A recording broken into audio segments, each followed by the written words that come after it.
Salve, salve pessoal, tudo bem? Eu sou o Guilherme Colucci, vou fazer o giro esportivo de hoje e a gente começa falando do São Paulo. São Paulo ganhou do Bahia no Brasileirão, ganhou de 3-1 jogando bem, 2 gols do Luciano que desembestou a fazer gol, né? Tá fazendo gol a 3x4, um gol do Arboleda e com essa vitória o São Paulo se aproxima e muito do líder do campeonato. O Atlético Mineiro tem 42 pontos, o São Paulo agora tem 41 pontos, mas o detalhe, né? O São Paulo tá jogando com zap, o São Paulo tá jogando com asterisco na tabela, porque o São Paulo tem 2 jogos a menos, e aí o São Paulo conta com esses jogos a menos para conseguir ultrapassar o Atlético Mineiro depois quando resolver essas questões, né? Além disso, nesse jogo contra o Bahia, é óbvio que teve polêmica, porque jogo de São Paulo sem polêmica ultimamente não existe.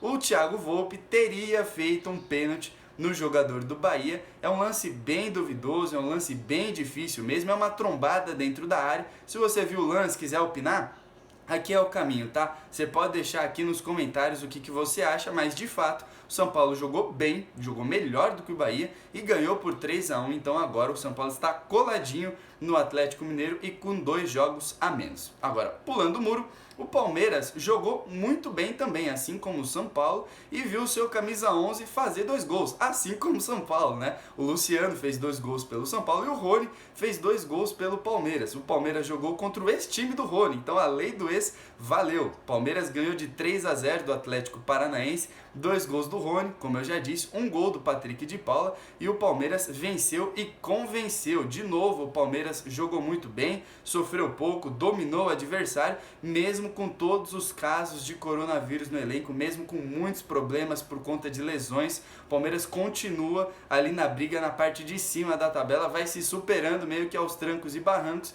O português parece que deu um jeito ali na situação do Verdão, viu?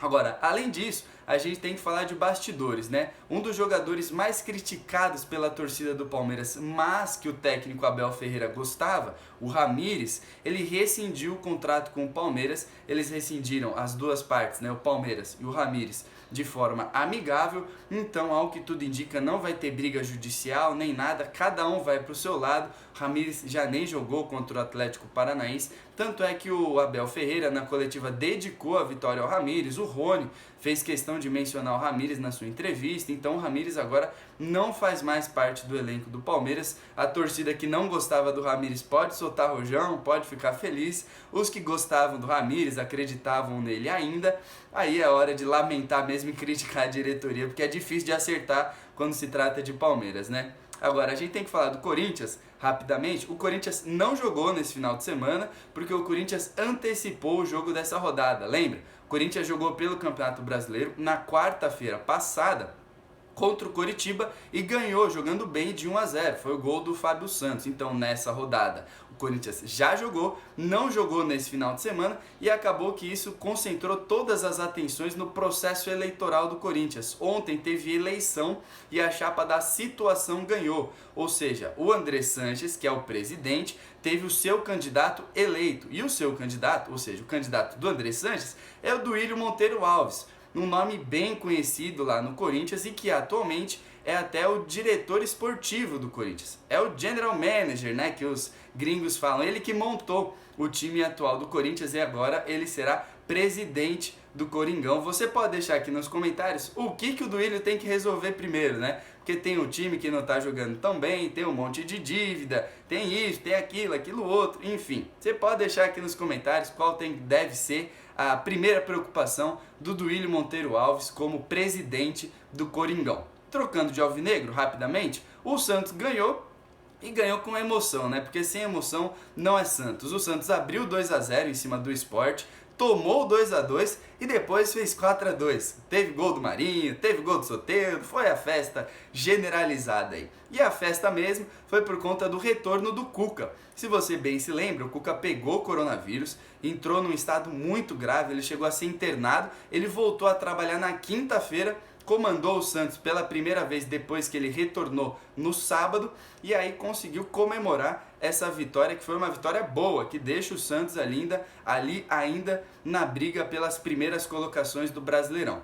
Agora, falando rapidamente a respeito de negociações e bastidores, O Lucas Veríssimo, ele está mesmo de saída, ao que tudo indica, ele está apalavrado com o Benfica, e aí falta a aprovação do Conselho Fiscal do Santos. Calma, que eu já falei aqui que um conselho precisava votar para ver se vendia ou não. Esse é um conselho diferente, tá? Esse é o conselho fiscal que precisa aprovar se vai ser concretizado dessa maneira, negociação, assim, assado, cozido, mas está tudo apalavrado, ele deve ser vendido para o Benfica por volta de 42 milhões de reais, vai ser treinado lá pelo Jorge Jesus e ele iria apenas em janeiro. Aí a gente espera mais detalhes dessa negociação, né? Se vai ser um pagamento parcelado, se vai ser empréstimo com obrigação de compra, porque isso ainda não está muito claro, mas ao que tudo indica, o zagueirão Lucas Veríssimo vive os últimos dias dele de Santos. Agora, falando de futebol internacional, nós temos que começar falando da Inglaterra, né? O Chelsea fez o clássico contra o Tottenham, não deu em nada, terminou em 0-0. O Napoli ganhou da Roma por 4-0, um jogo muito emotivo, muito emocionante.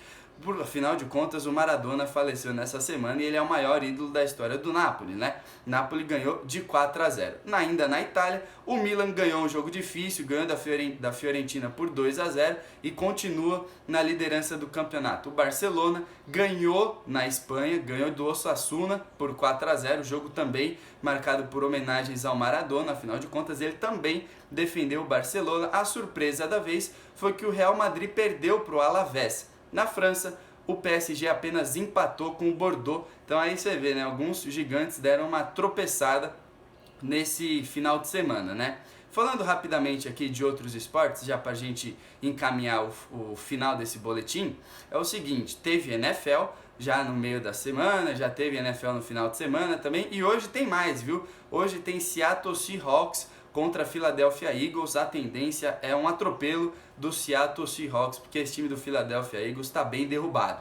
E ontem teve Fórmula 1, ontem teve corrida, nenhuma novidade, tá? Se você não viu, acabou não perdendo nada, porque o Lewis Hamilton ganhou o GP do Bahrein, mas o que mais chamou a atenção mesmo foi o acidente do Grosjean. O Grosjean teve um acidente muito feio, muito pirotécnico, essa é até a palavra. O carro partiu no meio, pegou fogo, foi feio mesmo a situação, mas o Grosjean tá bem, óbvio, na medida do possível, né? Tá no hospital, tal, tá todo medicado, mas ele tá vivo, tá bem, deve voltar a correr. E aí é até interessante que o Pietro Fittipaldi vai ser o cara que vai substituir o Grosjean no próximo GP. Brasileiro e Fittipaldi, você sabe o que significa, né? Tem já uma genética, né? Enfim, vamos torcer aí pro Grosjean se recuperar muito bem, pro Pietro ir muito bem na corrida que ele vai disputar na Fórmula 1.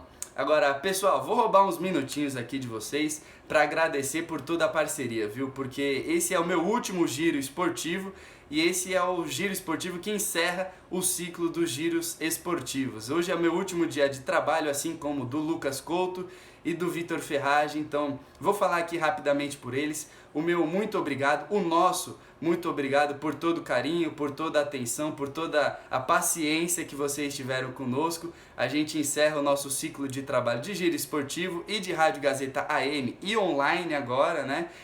Então é até um dia meio difícil, né? Um dia meio de despedida, mas enfim, de coração mesmo, muito obrigado por tudo. Vocês são fera, a gente se encontra por aí, valeu? Um grande beijo, um grande abraço no coração. Muito emotivo hoje, mas não vou chorar não, tá? Então é isso, tá? Use máscara, de preferência não saia de casa, mas força aí, sai de máscara, valeu? Grande beijo, grande abraço, tchau e câmbio desligo.